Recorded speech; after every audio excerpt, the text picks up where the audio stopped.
حضرت ابو طلحہ انصاری رضی اللہ تعالی عنہ۔ حضرت ابو طلحہ رضی اللہ عنہ کے خانگی حالات میں دو چیزیں بہت نمایاں ہیں، نکاح اور اولاد۔ ان کا نکاح حضرت ام سلیم رضی اللہ عنہا سے ہوا تھا۔ اس کا واقعہ یہ ہے کہ مالک بن نضر، حضرت انس رضی اللہ عنہ کے والد، ہجرت نبوی صلی اللہ علیہ وسلم سے قبل اپنی بیوی ام سلیم سے ان کے اسلام قبول کرنے پر ناراض ہو کے شام چلے گئے۔ جب وہاں ان کا انتقال ہوا تو حضرت ابو طلحہ نے ام سلیم کو پیغام نکاح بھیج دیا۔ انہوں نے کہا کہ میں تمہارا پیغام رد نہیں کرتی، لیکن تم ابھی مسلمان نہیں ہوئے اور میں مسلمان ہوں۔ میرا نکاح تمہارے ساتھ جائز نہیں۔ اگر تم اسلام قبول کر لو تو مجھے نکاح میں کوئی عذر نہ ہوگا اور تمہارا قبول اسلام ہی میرا حق مہر ہوگا۔ حضرت ابو طلحہ مسلمان ہو گئے اور ان کا قبول اسلام ان کا حق مہر قرار پایا۔ حضرت ثابت رضی اللہ عنہ فرماتے ہیں، میں نے کسی عورت کا مہر ام سلیم رضی اللہ عنہا سے افضل دیکھا نہ سنا۔ حضرت ابو طلحہ انصاری رضی اللہ عنہ کا اسم گرامی زید بن سہل ہے۔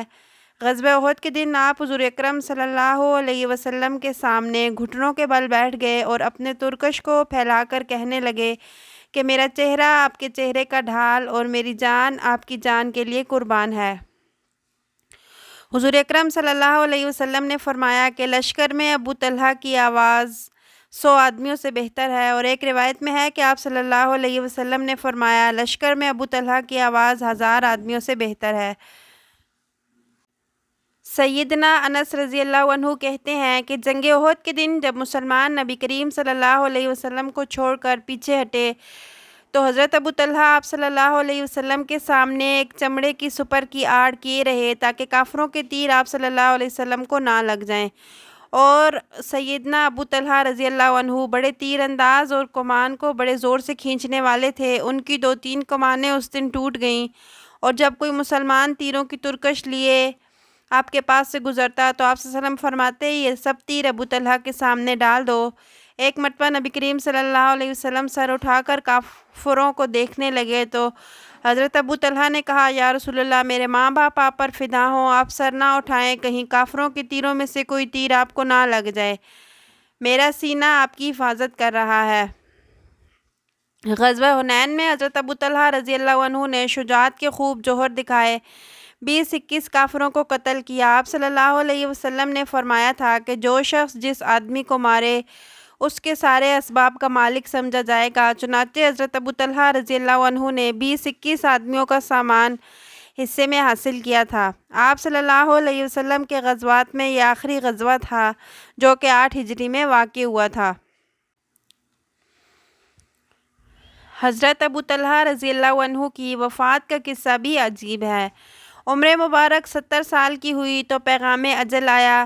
ایک دن سورہ برات تلاوت فرما رہے تھے، جب اس آیت انفروا خفافا وثقالا پر پہنچے تو ولولہ جہاد تازہ ہوا۔ گھر والوں سے کہا کہ خدا نے بوڑھے اور جوان سب پر جہاد فرض کیا ہے، میں جہاد میں جانا چاہتا ہوں، سفر کا انتظام کر دو۔ 2 مرتبہ کہا۔ بڑھاپے کے علاوہ روزے رکھتے رکھتے نہایت نحیف اور لاغر ہو چکے تھے۔ گھر والوں نے کہا خدا آپ پر رحم کرے، عہد نبوی صلی اللہ علیہ وسلم کے کل غزوات میں شریک ہو چکے ہیں۔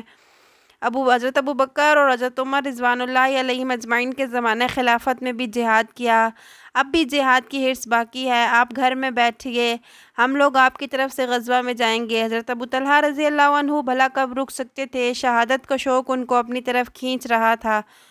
بولے جو میں کہتا ہوں اس کی تعمیل کرو۔ گھر والوں نے چاروں ناچار سامان سفر درست کیا اور یہ 70 سال کا بوڑھا مجاہد خدا کا نام لے کے چل پڑا۔ غزوہ بحر تھا اور اسلامی بیڑا روانہ ہونے والا تھا۔ حضرت ابو طلحہ جہاز پر سوار ہوئے اور غزوہ کے منتظر تھے کہ ساعت مقررہ آ پہنچی اور ان کی روح عالم قدس کو پرواز کر گئی۔ بحری سفر تھا، زمین کہیں نظر نہ آتی تھی، ہوا کے جھونکے جہاز کو غیر معلوم سمت میں لیے جا رہے تھے۔ اس مجاہد فی سبیل اللہ کی لاش غربت کی حالت میں جہاز کے تختے پر ہے، بے گور و کفن پڑی ہے۔ آخر 7ویں روز جہاز خشکی پر پہنچا، ان لوگوں نے لاش کو ایک جزیرے میں اتارا۔ لاش صحیح تھی اور ان کی وفات میں اختلاف ہے، بعض کے نزدیک 31 ہجری اور بعض کے نزدیک 22 ہجری ہے۔ حضرت انس کی روح سے 51 ہجری میں حضرت ابو طلحہ نے انتقال فرمایا رضی اللہ عنہ وارضاہ۔